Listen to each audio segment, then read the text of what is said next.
If you live on Long Island like I did, and you're wondering what life actually costs in Wilmington, North Carolina, the difference is probably bigger than you think. And I'm not talking, a few $100s a month. For many families, the gap between Long Island and coastal North Carolina can easily reach $2,000 to $3,000 per month once you factor in housing, property taxes, and everyday expenses. So let's break this down the right way. Real numbers, real monthly costs, and what actually changes when people move here. So some quick context here. If you're relocating from Long Island, Nassau County, or Suffolk County, Wilmington, North Carolina has become one of the more common places that people look. You still get coastal lifestyle, you still have a real city, but the financial structure is completely different. So let's start with the biggest factor, and that's going to be housing. So right now in 2026, many parts of Long Island have median home prices between roughly $700,000 and over $1 million, depending on your town. So in Nassau County, median home prices are commonly approaching $800,000. In Suffolk County, many towns still sit between $675,000 and $750,000. Now compare that to Wilmington. The median home value in Wilmington, North Carolina sits around $450,000 depending on neighborhood and property type. Some areas like Porter's Neck or Wrightsville Beach run higher. Many residential neighborhoods in Wilmington fall between $350,000 to $500,000.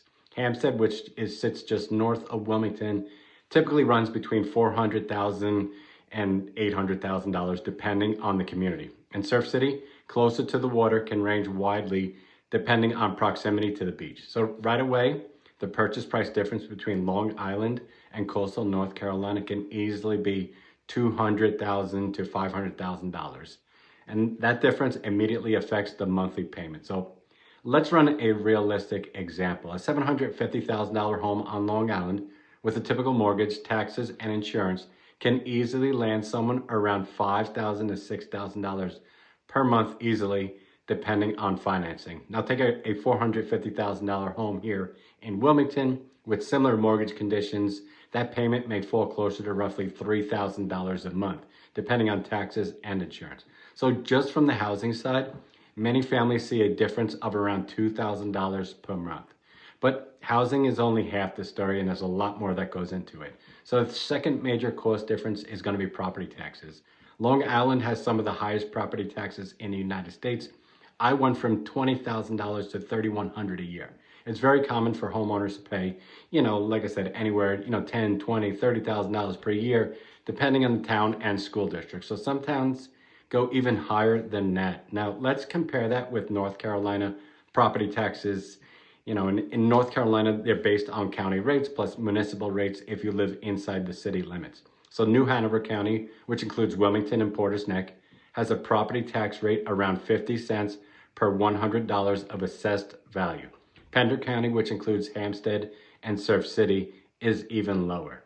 So a $450,000 home in Wilmington might have property taxes somewhere around $2,000, $3,000 per year. Compare that with your $15,000, $20,000 per year taxes on Long Island, and the difference becomes obvious. That tax structure alone is one of the biggest financial drivers behind relocation. Now, let's talk insurance. This is the one area where coastal North Carolina has its own unique costs because Wilmington sits near the coast. Homeowners insurance includes hurricane exposure. Now, depending on the home, many policies range somewhere between $1,500 and $3,000 annually.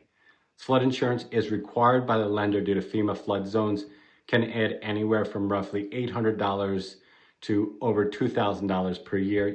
Obviously it's depending on your elevation and coverage. But even when you factor in those costs, the overall housing expense for many buyers still ends up way lower than Long Island because property taxes are dramatically lower. So next up, let's talk everyday living.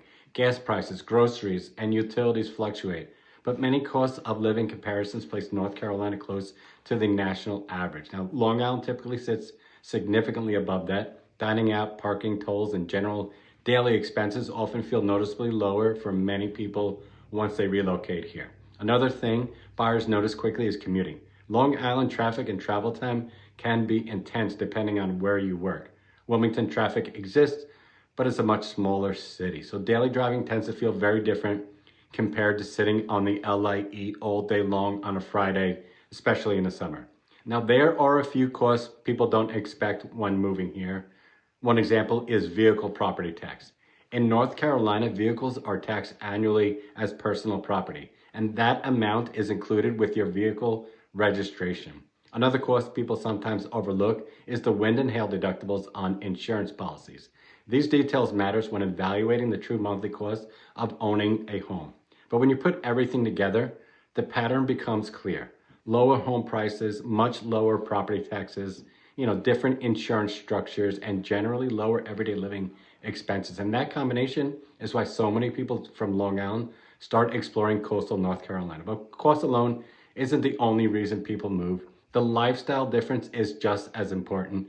And that's exactly why many Long Island families start focusing on these three specific places: Wilmington, Hampstead, and Surf City. Now, let's talk about why these towns keep showing up next.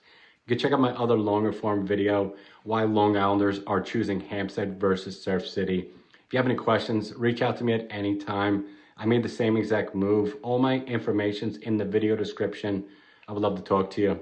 I'm from Long Island, you're from Long Island. I got your back. Have a great day, and I'll see you in the next video.